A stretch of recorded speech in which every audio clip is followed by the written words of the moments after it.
Hello friends, welcome to editorial analysis by simplified civil services. आज 21 फरवरी को total 4 article discuss करेंगे।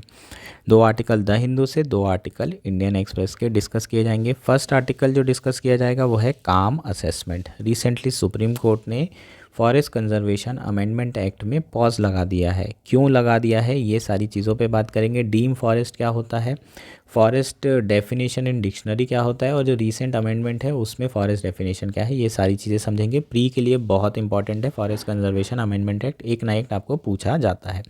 Next article having panchayat as a self governing institution. इसमें हम financial autonomy की बात करेंगे। क्या रीज़न है कि पंचायत सेल्फ सस्टेनेबल नहीं है, फाइनेंशियल ऑटोनॉमी नहीं है, उन सारी चीज़ों पे चर्चा की जाएगी। काफ़ी इंपॉर्टेंट ये आर्टिकल है आपके मेंस के पर्सपेक्टिव से भी और प्री के पर्सपेक्टिव से भी। नेक्स्ट आर्टिकल जो डिस्कस करेंगे वो है article 142 why supreme court quest Chandigarh mayor election why it matters.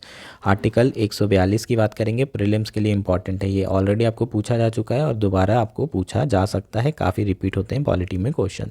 हमारा लास्ट आर्टिकल है finally a chip fabrication plant in India the progress so far. ठीक, semiconductor chip plant finally India में आ रहा है। लास्ट ईयर भी अनाउंस किया था एक जॉइंट वेंचर फॉक्सकॉन ने अलॉन्ग विथ वेदांता ग्रुप, लेकिन वो उसके ऑपरेशंस रुक गए थे। अभी रिसेंटली एक नए जो है जॉइंट वेंचर बना है जिसमें चिप मैन्युफैक्चरिंग की बात की जा रही है। तो सेमीकंडक्टर इंडस्ट्री के बारे में समझेंगे, क्या है, क्यों इम्पॉर्टेंट है, सरकार क्या सब्सिडी दे रही है, सारी चीज़ें जानेंगे। अगर आपको हमारा कंटेंट पसंद आ रहा है तो प्लीज़ आप लोग लाइक करिए, कमेंट करिए, शेयर करिए और सब्सक्राइब करिए। आप लोगों को पीडीएफ चाहिए तो आप लोग हमारा टेलीग्राम चैनल भी ज्वाइन कर सकते हैं, नीचे लिंक में भी दिया हुआ है। और आप सिंप्लीफाइड सिविल सर्विसेज आप सर्च करिए टेलीग्राम में, आपको हम मिल जाएंगे। शुरू करते हैं हमारा एनालिसिस। हमारा फर्स्ट आर्टिकल है काम असेसमेंट। यह आर्टिकल द हिंदू में आया है। GS3 एनवायरनमेंट मीन्स के पर्सपेक्टिव से बहुत इम्पॉर्टेंट है, प्रीलिम्स के पर्सपेक्टिव से तो बहुत ही ज़्यादा इम्पॉर्टेंट है। फॉरेस्ट कंजर्वेशन एक्ट 1980 के ऊपर ये आर्टिकल है। अगर आप प्रीलिम्स की बात करें, एक ना एक एक्ट के ऊपर क्वेश्चन ज़रूर आता है। Generally question wild life protection act 1972 के ऊपर पूछा जाता है, लेकिन इस बार फॉरेस्ट कंजर्वेशन एक्ट बहुत ही ज़्यादा न्यूज़ में रहा है। क्यों न्यूज़ में रहा है, क्योंकि 2023 में इसमें अमेंडमेंट किए गए हैं और उस अमेंडमेंट में जो फॉरेस्ट की डेफिनेशन थी उसे नैरो डाउन कर दिया गया है। बहुत सारे लोग इसी के कारण सुप्रीम कोर्ट गए थे, उन्होंने पिटीशन दायर करी और कहा कि जो सरकार ने किया है वो सुप्रीम कोर्ट की जो 1996 वाला जो जजमेंट है उसके अगेंस्ट जाके किया है। तो ये जो अमेंडमेंट है इसे खारिज करने की ज़रूरत है। सुप्रीम कोर्ट ने रिसेंटली जो अमेंडमेंट है उस पर पॉज लगा दिया है। ठीक, तो ये बेसिकली हमारी न्यूज़ है और इसी के कारण ये आर्टिकल आया हुआ है। फॉरेस्ट कंजर्वेशन एक्ट के बारे में बात कर लेते हैं। इसमें क्लियर कट कहा गया है कि अगर हम एक फॉरेस्ट को नॉन फॉरेस्ट पर्पस के लिए डाइवर्ट करना है तो एक रेगुलेटरी मैकेनिज़्म फॉलो करनी पड़ेगी। जब तक कि आप एक रेगुलेटरी मैकेनिज़्म जो सरकार ने इस एक्ट के अंदर रूल्स के अंदर बनाए हैं उसे फॉलो नहीं करते, तब तक के आप कोई भी फॉरेस्ट लैंड को नॉन फॉरेस्ट पर्पस के लिए डाइवर्ट नहीं कर सकते। और इसमें कंपनसेटरी अफॉरेस्टेशन वाले प्रोविजंस भी दिए हुए हैं। तो कंपनसेटरी अफॉरेस्टेशन एक्ट 2016 में बनाया गया इसी प्रोविज़न को इम्प्लीमेंट करने के लिए। ठीक है, तो मान लीजिए कि अगर आप कोई भी प्राइवेट सेक्टर एक बहुत बड़ी फॉरेस्ट को क्या कर रहे हैं, कट कर रहे हैं, तो उनको सिमिलर तरह की फॉरेस्ट कहीं और डेवलप करके देना होगा या फिर कंपनसेटरी अफॉरेस्टेशन करना होगा या फिर उसके बदले में आपको सरकार को पैसा देना होगा। सरकार जो है उस पैसे को यूज़ कैसे करेगी वो कैंपा एक्ट के अंदर डिसाइड किया गया है। 2016 में ये एक्ट बना था, लेकिन कैंपा एक्ट के प्रोविजंस कहाँ पर हैं, फॉरेस्ट कंजर्वेशन एक्ट 1980 में। इसमें सिर्फ मैकेनिज़्म है और जहाँ से जो बेसिस है वो कहाँ पर दिया हुआ है, फॉरेस्ट कंजर्वेशन एक्ट 1980 में दिया हुआ है, ये आपको याद रखना है। ठीक, तो इसको जो है अगर हम फॉरेस्ट कंजर्वेशन एक्ट की बात करें तो 1951 से 75 के बीच में लगभग 4 million hectare of forest land divert हुई थी। लेकिन जैसे ये एक्ट बना तो 1981 से 2022 के बीच में अबाउट 22,000 हेक्टेयर्स ऑफ लैंड केवल डाइवर्ट हो पाई है। तो आप देख रहे हैं ये 1/10 है पिछले 25 सालों में, मतलब इन 25 ईयर्स में, और इसकी बात करें तो ऑलमोस्ट कितने साल हो गए, ये 40-42 साल में उसका 1/10 जो है डाइवर्जन हुआ है। तो फॉरेस्ट कंजर्वेशन एक्ट अगर ऐसे देखें, क्वांटिटेटिवली देखें तो काफ़ी सक्सेसफुल रहा है। लेकिन 1996 में सुप्रीम कोर्ट ने जो फॉरेस्ट की डेफिनेशन थी उसको ब्रॉडन कर दिया। एक केस था TN गोदावरन थिरुमलपड़ जजमेंट, जिसमें कोर्ट ने कहा कि जो फॉरेस्ट की डेफिनेशन सरकार ने दी है वो बहुत नैरो है और इसे ब्रॉडन करने की ज़रूरत है। इसमें फॉरेस्ट का जो कोर्ट का व्यू था वो फॉरेस्ट को लेकर के वो थोड़ा ब्रॉडर व्यू था।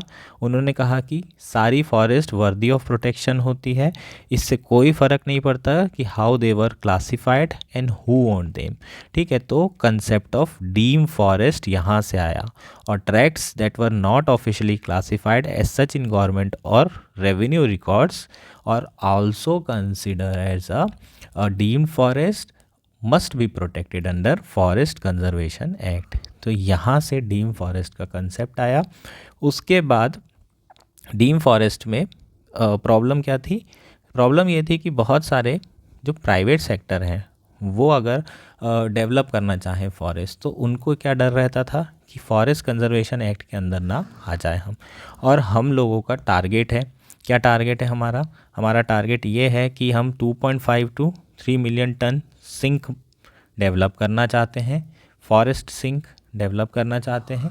क्यों करना चाहते हैं? INDCR, ठीक है, हमारा जो पेरिस एग्रीमेंट में नेशनली डिटरमाइंड कंट्रीब्यूशन है उसमें से ये एक टारगेट है। इतनी अगर हम फॉरेस्ट डेवलप करेंगे इतने टन सिंक करने की, तो जो कार्बन डाइऑक्साइड है वो क्या होगा, कम होगा एटमॉस्फेयर में। तो ये हमारा टारगेट है और इसको करने के लिए हमें प्राइवेट सेक्टर की मदद चाहिए। सरकार अकेले तो कर नहीं सकती, लेकिन प्राइवेट सेक्टर आ नहीं रहा है क्योंकि उसे लग रहा है कि अगर हम बनाएंगे फॉरेस्ट, अगर हमने डेवलप कर दी एक बहुत बड़े ग्राउंड में, तो ये सरकार के अंदर आ जाएगी, फॉरेस्ट कंजर्वेशन एक्ट के अंदर आ जाएगी। अगर हमें इसको पर्पस बदलना रहा, मतलब 5 साल बाद हमें इसको बेचना रहा या फिर पर्पस बदल के यहाँ पर मॉल बनाना रहा, तो हमें ही सरकार से परमिशन लेनी पड़ेगी और हमारी ही जो है ज़मीन में ये सारी चीज़ें होगी। तो सरकार ने इन्हीं सारे इश्यूज़ के कारण जो डेफिनेशन थी फॉरेस्ट कंजर्वेशन एक्ट 2023 में, उसको वापस चेंज कर दिया है। और जो डिक्शनरी डेफिनेशन है जो कि 1996 में एक्सपांडेड डेफिनेशन मानी गई थी, सुप्रीम कोर्ट ने डीम्ड फॉरेस्ट वाली डिक्शनरी डेफिनेशन मानी थी, उसे ना मानते हुए सरकार ने कहा है कि सिर्फ वो फॉरेस्ट लैंड जो कि रिकॉर्ड में है सरकार के और या फिर सरकार ने नोटिफाई की है उसे ही फॉरेस्ट कंसिडर किया जाएगा। और फॉरेस्ट कंजर्वेशन एक्ट 1980 जो है इसी लैंड पर क्या होगा, एप्लीकेबल होगा। और इसी के कारण पेटिशन लगी हुई थी। पेटिशन में जो है सुप्रीम कोर्ट ने अभी से पॉज कर दिया है। सरकार जो है क्या कर रही है, सरकार 2023 फॉरेस्ट कंजर्वेशन रूल्स के हिसाब से सरकार को एक डेटा निकालना था जिसमें जो जो फॉरेस्ट रिकॉर्डेड फॉरेस्ट में आएगी, नोटिफाइड फॉरेस्ट में आएगी और इवन अनक्लासिफाइड फॉरेस्ट भी होगी या फिर forest declared by local government होगी, ये सारी फॉरेस्ट को क्या है एक जगह इसके रिकॉर्ड इकट्ठे करने होंगे और फिर जो है डिसाइड करना होगा कि हाँ ये फॉरेस्ट है जिसको प्रोटेक्शन मिलेगा और उसके बाद बाकी बाहर की जो फॉरेस्ट होगी उसको प्रोटेक्शन नहीं मिलेगा। तो 1 साल के अंदर ये लिस्टिंग करनी थी, लेकिन ये रिकॉर्ड अभी तक तैयार नहीं है और जब तक ये रिकॉर्ड तैयार नहीं हो जाते तब तक सुप्रीम कोर्ट ने कहा है कि डीम्ड फॉरेस्ट वाली जो डेफिनेशन है वही फॉलो किया जाएगा जो हमने 1996 में दिया था। ठीक है, क्योंकि इस बीच में जब तक 1 साल और इसके बीच में बहुत सारी लैंड डाइवर्ट हो रही थी और यही पेटिशनर का कहना था। होपफुली ये चीज़ें समझ में आ रही होगी। डीम्ड फॉरेस्ट, फॉरेस्ट डेफिनेशन क्या थी इनिशियली, बाद में क्या है और अभी अमेंड होके वापस इनिशियल वाली डेफिनेशन आ गई है। बहुत सारे लोग इसका विरोध कर रहे हैं और इसलिए पेटिशन डाली गई थी। सुप्रीम कोर्ट ने पॉज कर दिया है। सरकार ने कहा था 1 साल में हम सारे जो भी फॉरेस्ट नोटिफाइड है हम उसको रिकॉर्ड में लेकर आएंगे, बताएंगे कि ये फॉरेस्ट जो है डाइवर्ट नहीं होगी। लेकिन 1 साल के इस अंतराल में बहुत सारी फॉरेस्ट डाइवर्ट हो रही है प्राइवेट पर्पस के लिए, उसको रोकने के लिए सुप्रीम कोर्ट ने कहा कि ये 1 साल का पीरियड में आप लोग वापस पुरानी वाली जो फॉरेस्ट डेफिनेशन है उसे ही फॉलो करेंगे। ठीक, ये आर्टिकल था। होपफुली ये आर्टिकल आपको क्लियर हो गया होगा। नेक्स्ट आर्टिकल है having panchayat as a self governing institution. यह आर्टिकल द हिंदू में आया है और GS2 मेंस के पर्सपेक्टिव से बहुत इंपॉर्टेंट है। पॉलिटी में हर साल आपको हर ऑल्टरनेट ईयर में पंचायती राज इंस्टीट्यूशन के ऊपर क्वेश्चन पूछा जाता है मेंस में। इनफैक्ट प्रीलिम्स में पहले तो लगातार आ रहा था, 2016 से 18-19 तक के हर साल एक क्वेश्चन दिखाई दिया है, लेकिन उसके बाद ऑल्टरनेट ईयर्स में पूछना शुरू कर दिया यूपीएससी ने। हो सकता है इस साल आपको पंचायत राज इंस्टीट्यूशन से क्वेश्चन पूछा जाए। तो प्री और मेंस के पर्सपेक्टिव से ये बहुत इंपॉर्टेंट चैप्टर है। बेसिकली पंचायती राज इंस्टीट्यूशन को constitutional recognition 73 and 74th amendment act से मिला था। इसके बारे में आपको जानकारी होगी। ऑलमोस्ट 3 डिकेड हो चुके हैं 73-74 अमेंडमेंट एक्ट को हुए, और उसके बावजूद भी कंप्लीट डिसेंट्रलाइजेशन ऑफ पावर नहीं हो पाया है, जिसके कारण जो गवर्नेंस है, जो हमारी उस समय सोच थी कि top bottom to up approach होगी, वो अभी भी नहीं हो पाई है, और ग्रास रूट डेमोक्रेसी अभी भी पूरी तरीके से डेवलप नहीं हो पाई है। मेन जो ऑब्जेक्टिव क्या था, ग्रास रूट डेमोक्रेसी इस्टेब्लिश करने का, पार्टिसिपेटिव डेमोक्रेसी इस्टेब्लिश करने का, और डिसेंट्रलाइजेशन ऑफ पावर इस्टेब्लिश करने का। ठीक, यहाँ पर Panchayati Raj institution is not directly associated with direct democracy. It's not an example of direct democracy. 2017 में आया था, तो बहुत सारे लोगों ने, बच्चों ने इसे डायरेक्ट डेमोक्रेसी आंसर लगा दिया था, ऑप्शन में था। तो डायरेक्ट डेमोक्रेसी अगर उसका एग्जाम्पल देखें तो वो क्या होता है, रेफरेंडम या प्लेबिसाइड। ठीक, तो इतने साल होने के बावजूद भी अभी भी बहुत ज़्यादा इश्यूज़ हैं। 3 मेन इशू हैं। 3F के ऊपर यूपीएससी में मेंस में क्वेश्चन आ चुका है, फंक्शन, फंक्शनरीज एंड फाइनेंस। इस आर्टिकल में फाइनेंस की बात की है। फंक्शन के बारे में बात कर लेते हैं। 11 शेड्यूल और 12 शेड्यूल में कई सारे ऐसे सब्जेक्ट्स हैं जो कि स्टेट गवर्नमेंट को डिवॉल्व करना है, शेयर करना है पंचायत के साथ, या पंचायत को उसमें पावर देनी है। लेकिन ऐसे कई सारे सब्जेक्ट्स हैं जो कि पंचायत को अभी तक के बहुत सारे स्टेट्स ने नहीं डिवॉल्व किए हैं, नहीं शेयर किए हैं, वो पावर उनके पास है ही नहीं, तो फंक्शंस ही नहीं है उनके पास करने के लिए। फंक्शनरी का इशू है, अभी भी जो है सारी चीज़ें ब्यूरोक्रेसी ही चला दी है। जो ग्रास रूट डेमोक्रेसी इस्टेब्लिश करने का सपना था वो यही था कि इलेक्टेड लोग सारी चीज़ें करेंगे, लेकिन मैन पावर की कमी है, टेक्निकल एक्सपर्टीज़ की कमी है, और फंक्शनरीज़ की कमी है, जिसके कारण सारी चीज़ें ब्यूरोक्रेसी के हाथ में ही हैं जैसे पहले थी। इस आर्टिकल में हम फाइनेंस से रिलेटेड इशू के बारे में बात करेंगे। कोई भी इंस्टीट्यूशन को रन करने के लिए फाइनेंशियल ऑटोनॉमी की ज़रूरत होती है। जब तक कि फाइनेंशियली वो इंडिपेंडेंट नहीं रहेंगे, तब तक के वो इंस्टीट्यूशन को चलाना पॉसिबल नहीं है। उनको रिलाय करना पड़ेगा स्टेट गवर्नमेंट पे या फिर सेंट्रल गवर्नमेंट पे, और इस केस में जिसमें वो रिलाय करेंगे तो उनकी जो काम करने की कैपेसिटी है, जो गवर्नेंस हम इम्प्रूव करना चाहते थे, वो बहुत रिस्ट्रिक्टेड रहेगा।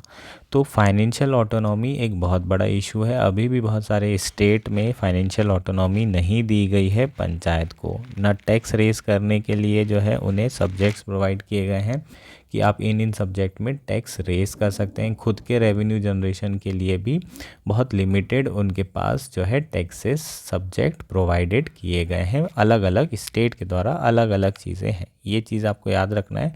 हर स्टेट का अलग अलग लॉ है related to power devolution with respect to subject of schedule 11 and 12। ठीक है, कुछ स्टेट ने ज़्यादा पावर दी है, फॉर एग्जांपल केरला और वेस्ट बंगाल जहाँ लेफ़्ट की गवर्नमेंट है, लेकिन बाकी स्टेट्स में इतनी पावर पंचायती राज इंस्टीट्यूशन को नहीं दी गई है।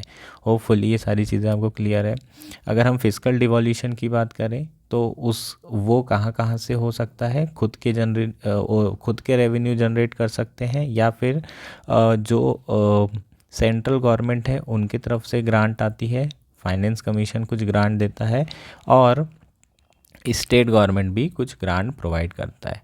ठीक, अगर हम बात करें खुद के रेवेन्यू की, तो जो पंचायत है वो केवल 1% ऑफ रेवेन्यू थ्रू टैक्सेस क्या करता है, अर्न करता है। मतलब 99% जो रेवेन्यू उनका होता है वो दूसरे तरीके से होता है, या तो नॉन टैक्स तरीका होगा, या फिर जो भी उन्हें ग्रांट प्रोवाइड की जा रही होगी सरकार के द्वारा और स्टेट गवर्नमेंट के द्वारा। ठीक, तो केवल जो खुद का रेवेन्यू थ्रू टैक्सेस वो कर रहा है वो कितना परसेंटेज है, 1%। और सेंटर से जो है रेवेन्यू जो आता है वो 80% है और 15% स्टेट से। अब बोलोगे आप सर कि क्या दिक्कत है, पैसा तो कहीं से भी आए, सेंटर से आए तो सेंटर से सही, स्टेट से आए। यार ये जो मनी होता है ये टाइड मनी होता है। अगर कोई भी स्कीम के लिए पैसा आ रहा है तो उसको यहाँ इंक्लूड कर लिया कि पंचायती राज इंस्टीट्यूशन को पैसा दिया जा रहा है, लेकिन ये टाइड होता है, कंडीशनल होता है, परफॉर्मेंस बेस्ड होता है। अगर आप ये स्कीम फॉलो करोगे, इतना अच्छा करोगे तो ही आपको नेक्स्ट चीज़ के लिए पैसा मिलेगा। तो ये सारे चीज़ें होती हैं, उसमें ऑटोनॉमी कहीं नहीं होती है पंचायती राज इंस्टीट्यूशन के लिए। ठीक, अगर वो कुछ चाहें खुद के लिए करना, अपने विलेज के लिए कुछ करना, तो वो नहीं कर सकते। तो क्या मतलब रहा डिसेंट्रलाइजेशन ऑफ पावर का, जब वो उनके पास कोई ऑटोनॉमी ही नहीं बची, वो कोई डिसीज़न ही नहीं ले सकते, अपने गांव में एक स्कूल नहीं बनवा सकते या अपने गांव में एक लेक नहीं बनवा पा रहे हैं, तो क्या मतलब है इस ऑटोनॉमी का। तो फाइनेंशियल ऑटोनॉमी बहुत ज़्यादा ज़रूरी है, क्योंकि ये सारी चीज़ों के लिए पैसा चाहिए, और पैसा जो है जब होगा खुद का तभी जो है क्या किया जा सकता है, तभी आप जो है इंडिपेंडेंट होंगे। अब क्वेश्चन ये है कि ओन सोर्स ऑफ रेवेन्यू कैसे बढ़ाया जा सकता है। दो ही तरीके हैं, टैक्स लगाओ या फिर नॉन टैक्स रेवेन्यू बढ़ाओ। या तो टैक्स रेवेन्यू बढ़ना चाहिए या नॉन टैक्स। टैक्स कौन कौन से चीज़ों में कलेक्ट किया जा सकता है, कौन कौन से ऐसे सब्जेक्ट हैं जिसमें हम टैक्स लगा सकते हैं, ये पावर जो है कौन देता है, स्टेट गवर्नमेंट देती है। किसको, पंचायत को। पंचायत को कहेगी कि ये टैक्स हम दे रहे हैं तुमको, तुम इसे लगाओ, कलेक्ट करो और मज़े करो, जो पैसा का करना है करो। लेकिन कौन करता है, स्टेट। तो अगर आप सारे स्टेट का देखेंगे तो अलग अलग स्टेट में अलग अलग सब्जेक्ट्स में जो पंचायती राज इंस्टीट्यूशन है उन्हें टैक्स लगाने की और कलेक्ट करने की पावर है। जो जनरली पूरे स्टेट का देखें तो कौन कौन से ऐसे सब्जेक्ट हैं, प्रॉपर्टी टैक्स, ये जो है लोकल गवर्नमेंट लगा सकती है।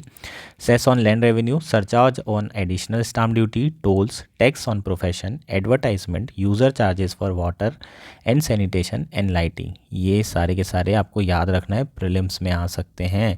ये आपको पूछा जा सकता है कि क्या ये टैक्स पंचायती राज इंस्टीट्यूशन लगा सकते हैं या नहीं। ठीक, तो ये काफ़ी इंपॉर्टेंट पॉइंट है, ये सारी चीज़ें आपको याद रखना है सकती है। दूसरा क्या तरीका है, नॉन टैक्स रेवेन्यू, फीस ले लो, रेंट ले लो, फाइन ले लो, इनकम फ्रॉम इन्वेस्टमेंट सेल्स, जो भी हमने इन्वेस्टमेंट किया है उससे अगर कोई इनकम आ रही है तो वो भी आपका नॉन टैक्स रेवेन्यू होगा।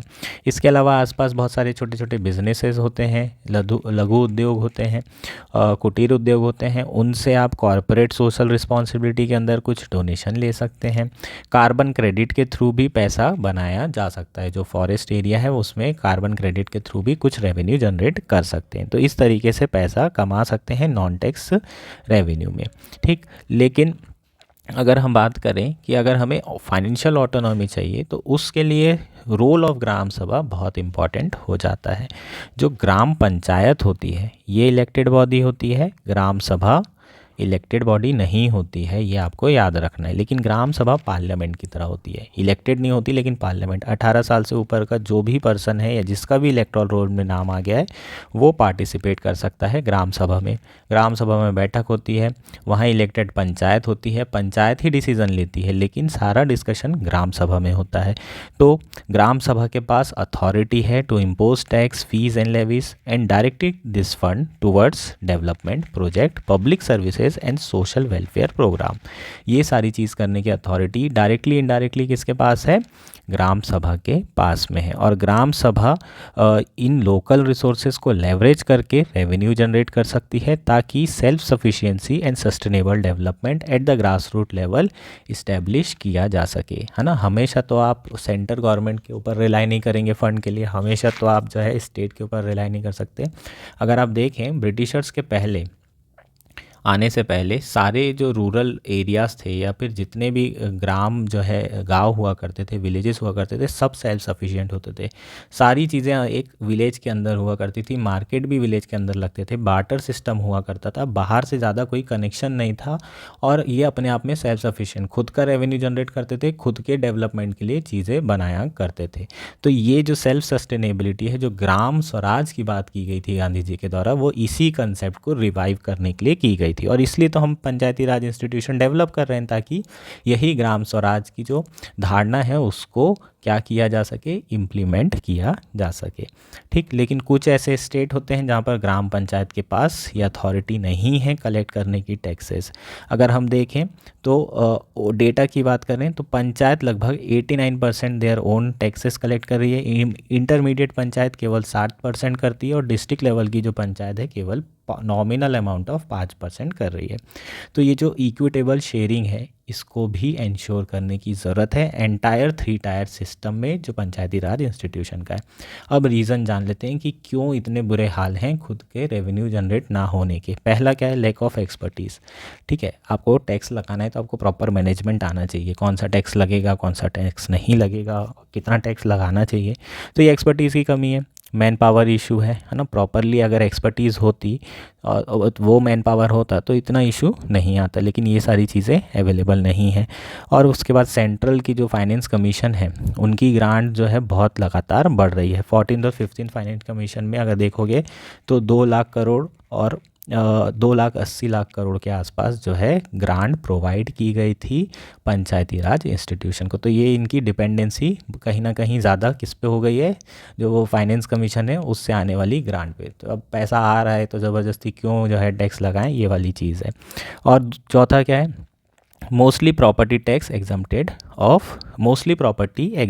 फ्रॉम प्रॉपर्टी टैक्स, है ना। जो प्रॉपर्टीज़ हैं वो है स्कूल, सरकारी अस्पताल, अब इनसे प्रॉपर्टी टैक्स लेना एग्जाम कर रखा है स्टेट गवर्नमेंट में और लेना भी नहीं चाहिए। तो प्रॉपर्टी टैक्सेस मैक्सिमम जो प्रॉपर्टी है विलेज एरिया में वो सारी की सारी एग्जम्प्टेड है प्रॉपर्टी टैक्स से।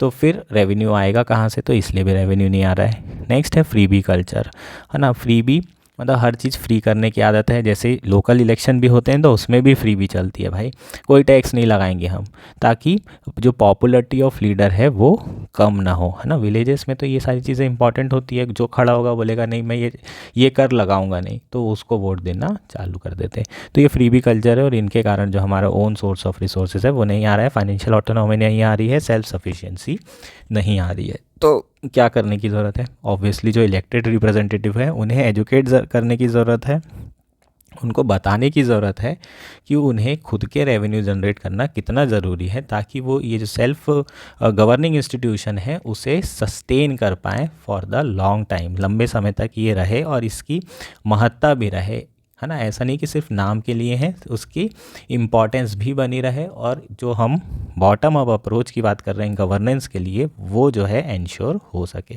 ठीक, ये आर्टिकल था। होपफुली सारे आर्टिकल में सारा पॉइंट आपको क्लियर हो गया होगा। नेक्स्ट आर्टिकल है article 142, why supreme court question Chandigarh mayor election and why it matters. यह आर्टिकल इंडियन एक्सप्रेस में आया है। जीएस टू पॉलिटी मेंस के पर्सपेक्टिव से इंपॉर्टेंट है, प्रीलिम्स के पर्सपेक्टिव से तो बहुत ज़्यादा इंपॉर्टेंट है। आर्टिकल 142 आपको पूछा जा चुका है, दोबारा रिपीट हो सकता है। आर्टिकल 142 के बारे में बात करेंगे जो प्री के लिए। यार मेंस के लिए इसलिए इंपॉर्टेंट है क्योंकि जो ईवीएम वाला इशू है वो हमेशा चलता रहता है, ईवीएम पे सवाल उठते रहते हैं। और रिसेंटली जो इलेक्शन हुए हैं हालांकि वो बैलेट पेपर से थे, लेकिन उसमें कहीं ना कहीं छेड़छाड़ की गई है जो रूलिंग क्लास है उनके फेवर में, जो कि बीजेपी लेड गवर्नमेंट है उनके फेवर में। तो एक तरीके से डेमोक्रेसी पे सवाल उठ रहा है, फ्री और फेयर इलेक्शन पे सवाल उठ रहा है। और सुप्रीम कोर्ट में ये केस था जहां पर सुप्रीम कोर्ट ने आर्टिकल 142 का यूज़ किया है और जो पुराने रिजल्ट थे उसे क्वैश किया है और दोबारा इलेक्शन करवाया है सुप्रीम कोर्ट के अंदर। ठीक, तो बहुत सारे लोगों के लिए ये एग्जाम्पल हो सकता है ओवर एक्टिविज़म का, ओवर रीचिंग का। ओवर रीच कर रहा है सुप्रीम कोर्ट अपनी पावर से ज़्यादा, और यहीं पर आर्टिकल 142 आता है। ठीक, मेंस में आप ये सारी चीज़ें आपको पूछी जा सकती है, इसका एज एन एग्जाम्पल आप लिख सकते हैं। बात करते हैं हुआ क्या है, थोड़ा सा बैकग्राउंड समझ लेते हैं। चंडीगढ़ में मेयर के इलेक्शन थे, जो मेयर के इलेक्शन होने वाले थे। जब मेयर का इलेक्शन देने पहुँचे आप आम आदमी पार्टी के काउंसलर्स और कांग्रेस के, तो उनको उस दिन कहा गया कि आज इलेक्शन नहीं है क्योंकि जो इलेक्शन कराने वाले प्रिसाइडिंग ऑफिसर है उनकी तबीयत ख़राब हो गई। तो फिर उसके बाद जो इलेक्शन थे उसे पोस्टपोन कर दिया गया और फरवरी में बढ़ा दिया गया। उसके बाद जो आप काउंसलर थे उन्होंने बोला कि भाई हम जा रहे हैं हाई कोर्ट। हाई कोर्ट गए और इलेक्शन की डेट जो है हाई कोर्ट ने निर्धारित की कि तुरंत होंगे, 30 जनवरी को होंगे। अब 30 जनवरी को इलेक्शन होने वाले थे, मेयर का इलेक्शन था। मेयर को उतनी कोई खास पावर नहीं होती है, लेकिन पहली बार आम आदमी पार्टी और कांग्रेस दोनों अलायंस बना करके इस इलेक्शन में लड़ रहे थे। और इन दोनों के पास जो कैंडिडेट थे वो कितने कितने थे? टोटल 16। और बीजेपी और अकाली दल के जो कैंडिडेट मिलाकर थे वो थे, सॉरी, इनके पास 20 थे, आम आदमी पार्टी और कांग्रेस के पास, और बीजेपी के पास थे 16। तो क्लियर कट जीतना किनको था? आम आदमी पार्टी और कांग्रेस को। चूँकि अलायंस यहाँ पर बनाया गया था तो इंडिया अलायंस का ये टेस्ट था, इसलिए ये इलेक्शन की इम्पोर्टेंस बहुत बढ़ गई थी और बीजेपी हर हाल में ये जीतना चाह रही थी। ठीक है, तो बीजेपी ने हो सकता है तोड़ने की कोशिश की हो लेकिन नहीं टूटे हों। फिर इलेक्शन डेट आ गई जनवरी 30 को। जनवरी 30 को इलेक्शन होते हैं तो 8 वोट आम आदमी पार्टी और कांग्रेस के खारिज कर दिए जाते हैं। तो इनको कितने मिलते हैं? 12। बीजेपी को कितने मिलते हैं? 16। बीजेपी कैंडिडेट जीत जाता है। लेकिन एक वीडियो वायरल होता है जिसमें जो प्रिसाइडिंग ऑफिसर है वो बैलेट पेपर में निशान लगाते हुए दिख रहा है। सुप्रीम कोर्ट को भी ये वीडियो जो है दिखता है, और जो कैंडिडेट है जो कि आम आदमी पार्टी से खड़े होते हैं कुलदीप कुमार, वो भी हाई कोर्ट और सुप्रीम कोर्ट जाते हैं डायरेक्टली। सुप्रीम कोर्ट जो है इसको संज्ञान में लेता है, कॉग्निजेंस में लेता है, और उसके बाद जो है वहाँ पर सुप्रीम कोर्ट में ही दोबारा से काउंटिंग होती है। जो बैलेट पेपर में निशान लगा के उसे कैंसिल किया गया था, इनवैलिड किया गया था, उसे वैलिड किया जाता है और दोबारा से जो है काउंटिंग की जाती है और फिर कुलदीप को जीत मतलब विनर घोषित किया जाता है, जो कि आम आदमी पार्टी का काउंसलर था। ठीक, तो ये प्रोसेस हो रही है, इतने ज़्यादा तमाशे हो रहे हैं, ये सारी चीज़ें सुप्रीम कोर्ट के अंदर निगरानी में हो रही है और फाइनली ये सारी चीज़ें हुई हैं। एक और बहुत अच्छी चीज़ें हुई, इंटरेस्टिंग चीज़ हुई थी, वो ये कि सुप्रीम कोर्ट ने जो इलेक्शन प्रोसेस है उसे पूरी तरीके से खारिज नहीं किया। जो वोट डल चुके हैं उसे ही दोबारा काउंट किया गया। अगर इलेक्शन प्रोसेस खारिज हो जाती तो जो बीजेपी होती वो जीत जाती। क्यों बीजेपी जीत जाती? क्योंकि 3 जो है आम आदमी पार्टी के काउंसलर डिफेक्ट कर चुके थे। तो इनका जो काउंट है 16 + 3 हो जाता। अगर दोबारा इलेक्शन होता तो 19 हो जाते और कांग्रेस के 17 हो जाते, कांग्रेस और आम आदमी पार्टी के, तो ये हार जाते। ठीक, डिफेक्शन यहाँ पर कर चुके थे। तो ये सारी चीज़ें हो चुकी है। हो सकता है कि दोबारा से जो है ये जो जीत हुई है ये ज़्यादा लंबे समय तक ना रहे। हो सकता है ये मेंबर वापस आ जाएं तीनों, या फिर ये वापस ना आए।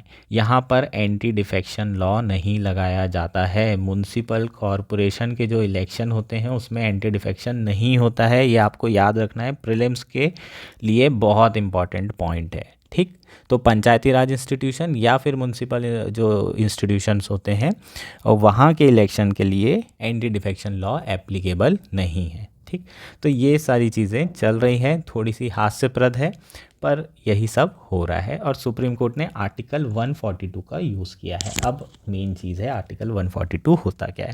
ठीक, तो मैं आपको एग्जैक्ट लाइन बताता हूँ जो आपको पूछी जा सकती है। क्या पूछा जा सकता है आर्टिकल 142 में?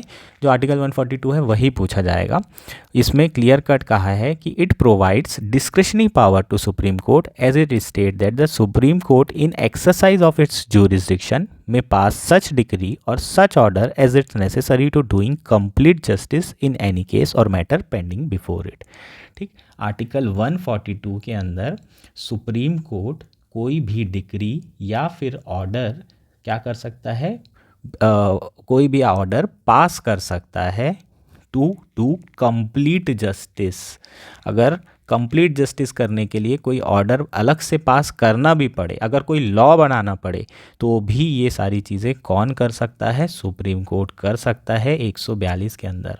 ठीक है, तो जैसे विशाखा केस याद होगा, sexual harassment at work place का, उसमें सुप्रीम कोर्ट ने गाइडलाइंस दी थी और वही लॉ था 1997 से 2013 के बीच में।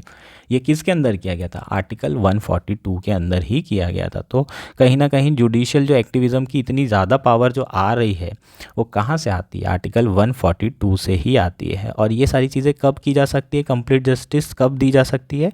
जब ऐसी कोई चीज़ लॉ के द्वारा प्रोवाइड ना की गई हो, या फिर यहाँ पर सैंक्टिटी ऑफ इलेक्टोरल डेमोक्रेसी को बचाना था, इसलिए आर्टिकल 142 का यूज़ किया गया है। जनरली आर्टिकल 142 का यूज़ नहीं किया जाता है जब तक कि बहुत ज़्यादा ज़रूरत ना हो, कंप्लीट जस्टिस प्रोवाइड ना करना पड़े। होपफुली ये चीज़ें आपको क्लियर हो गई होगी। ये हमारा आर्टिकल था। हमारा लास्ट आर्टिकल है finally achieve fabrication plant in India. The progress so far Indian Express में आया है। GS3 मेंस के पर्सपेक्टिव से इम्पॉर्टेंट है। सेमीकंडक्टर इंडस्ट्री के ऊपर आपको क्वेश्चन पूछा जा सकता है, इसकी इंपॉर्टेंस के ऊपर क्वेश्चन आ सकता है। इंडिया में गवर्नमेंट क्या कर रही है सेमीकंडक्टर मैन्युफैक्चरिंग के लिए, ये चीज़ें आपको पूछी जा सकती है, काफ़ी इंपॉर्टेंट है। 2024 की मेंस में ये दिखने वाला है आपको, मैं आपको 100% बता रहा हूँ। क्यों इंपॉर्टेंट है यार सेमीकंडक्टर की मैन्युफैक्चरिंग, क्यों सेल्फ सफिशिएंट बनना चाहते हैं? तो एक एग्जांपल देता हूँ। जब कोविड हुआ था तो ये सेमीकंडक्टर जो चिप्स हैं ये आना बंद हो गई थी, और हमारी कई सारी जो ऑटोमोबाइल इंडस्ट्री है वो इस पे डिपेंड करती है ना। तो ऑटोमोबाइल्स में भी इसका बहुत ज़्यादा यूज़ होता है। इनका जो प्रोडक्शन है कार्स का वो पूरी तरीके से रुक गया था। तो ये बहुत ज़्यादा इंपॉर्टेंट है, हर इलेक्ट्रॉनिक आइटम में ये चिप्स का यूज़ किया जाता है और उसके बिना वो बन नहीं सकता। तो इसलिए जो है हम सेल्फ सफिशिएंट होना चाहते हैं सेमीकंडक्टर चिप्स की मैन्युफैक्चरिंग में, उसके प्रोडक्शंस में, ठीक है। तो इसलिए सरकार ने कई सारी स्कीम्स भी शुरू की है। आप क्रिटिकल मिनरल के बारे में तो जानते ही हैं। क्रिटिकल मिनरल और सेमीकंडक्टर चिप्स, ये दो ऐसे इंडस्ट्री है जो आने वाले फ्यूचर में बहुत ज़्यादा स्ट्रेटेजिक वैल्यू होल्ड करती है। इनके बारे में आपका क्वेश्चन आएगा प्रीलिम्स में। क्रिटिकल मिनरल पे तो आ ही गया था, कौन सा मिनरल कहाँ पर है, सबसे ज़्यादा रिजर्व कहाँ पर है, इस तरह के क्वेश्चन देख रहे हैं। सो सेमीकंडक्टर चिप्स के बारे में भी आपको क्वेश्चन पूछा जा सकता है। लास्ट ईयर फॉक्सकॉन और वेदांता ग्रुप ने मिलकर एक जॉइंट वेंचर अनाउंस किया था, जिसमें कहा था कि गुजरात में अब नया प्लांट आने वाला है जिसमें हम फैब्रिकेशन ऑफ चिप्स शुरू कर रहे हैं, मैन्युफैक्चरिंग ऑफ चिप्स चालू की जा रही है। लेकिन एब्रप्टली ये जो जॉइंट वेंचर है इसे रोक दिया गया और दोनों ने पुल आउट कर लिया, है ना। वैसे फॉक्सकॉन ने पुल आउट कर लिया है वेदांता ग्रुप के साथ, जो भी इनकी डील रही होगी नहीं बैठी होगी, लेकिन अब ये नहीं हो पा रहा है, यहाँ पर मैन्युफैक्चरिंग शुरू नहीं हो पा रही है। अब दोबारा से जो है टाटा ग्रुप ने और Israeli chip company tower semiconductor ने दोबारा से फाउंड्रीज़ के लिए अप्लाई किया है फॉर मैन्युफैक्चरिंग पर्पस, और जिसको अगर एक बार क्लियर कर दिया गया सरकार के द्वारा अंडर द सेमीकंडक्टर मिशन, तो फाइनली इंडिया में फैब्रिकेशन प्लांट जो है शुरू हो जाएगा after the failed decades of fail attempts. बहुत साल से हम कोशिश कर रहे हैं कि सेमीकंडक्टर की जो चिप्स है उनकी मैन्युफैक्चरिंग हो, लेकिन नहीं हो पा रही है, और फर्स्ट टाइम जो है ये मैन्युफैक्चरिंग जो प्लांट है वो लगाया जा सकता है। तो इंडिया को जो है काफ़ी लेवरेज भी मिलेगा, स्ट्रेटेजिक इंपॉर्टेंस है जो मैंने अभी बात कर ली। अगर ये जो प्रोजेक्ट है हो जाता है तो जो गवर्नमेंट है वो 50% कैपिटल एक्सपेंडिचर सब्सिडी ऑफ़र करेगी सक्सेसफुल एप्लीकेंट्स को at central level under its 10 billion incentive scheme, ठीक है। तो कितना इंसेंटिव दे रही है सरकार? 50% on capital expenditure. Capital expenditure का मतलब क्या है? जो मशीन है उन पे एक्सपेंडिचर करने की कॉस्ट, रेवेन्यू कॉस्ट पे नहीं देगी, रेवेन्यू एक्सपेंडिचर पे नहीं मिलेगा, केवल 50% की सब्सिडी देगी कैपिटल एक्सपेंडिचर पे, ताकि आसानी से प्लांट को लगाया जा सके। जो इन्वेस्टमेंट की कॉस्ट है उसको इनिशियली कम करना चाहते हैं, ताकि प्लांट को डेवलप किया जा सके, मैन्युफैक्चरिंग प्लांट लगाया जा सके, प्रॉफिट कंपनीज़ के लिए प्रॉफिट मेकिंग बन सके, इसलिए सरकार जो है योगदान कर रही है। चिप इंसेंटिव स्कीम की बात करें तो ये इकोसिस्टम को 3 एस्पेक्ट को कवर करते हैं। एक है फुल ब्लोन फाउंड्रीज, जो ऊपर सेमीकंडक्टर टावर और टाटा मिलके कर रहे हैं, वो क्या है? फुल ब्लोन फाउंड्रीज डेवलप की जा रही है, जिसके थ्रू मैन्युफैक्चरिंग चिप्स जो है की जाती है। दूसरा है packaging plants called ATMP facilities, and तीसरा है assembly and testing projects called OSAT plants. ठीक, ये जो 3 हैं, तीनों एस्पेक्ट स्कीम्स में कवर किए गए हैं। सेमीकंडक्टर जो स्कीम है इंडिया की, उसमें ये तीनों एस्पेक्ट कवर किए गए हैं। ठीक, इंडिया में ऑलरेडी जो है US बेस्ड माइक्रोन टेक्नोलॉजी है, जिसके पास ATMP का क्या है? क्लियरेंस है, और इसका प्लांट गुजरात में ऑलरेडी इस्टेब्लिश हो चुका है। ये बेसिकली ATMP क्या है? पैकेजिंग प्लांट है। ठीक, तो मैन्युफैक्चरिंग होगी, उसके बाद पैकेजिंग होगी, ठीक है, उसके बाद असेंबली और टेस्टिंग होगी। ये इकोसिस्टम होता है, और इन इकोसिस्टम के लिए अलग अलग कंपनीज़ हैं। इंडिया में ऑलरेडी पैकेजिंग के लिए कंपनी थी, लेकिन मैन्युफैक्चरिंग के लिए नहीं थी। अब फर्स्ट टाइम जो है मैन्युफैक्चरिंग इसके अंदर की जा रही है। ठीक, तो ये हमारा पूरा आर्टिकल था। होपफुली सारी चीज़ें आपको इसमें क्लियर हो गई होंगी। ठीक, that's it for today. Thank you and enjoy your day.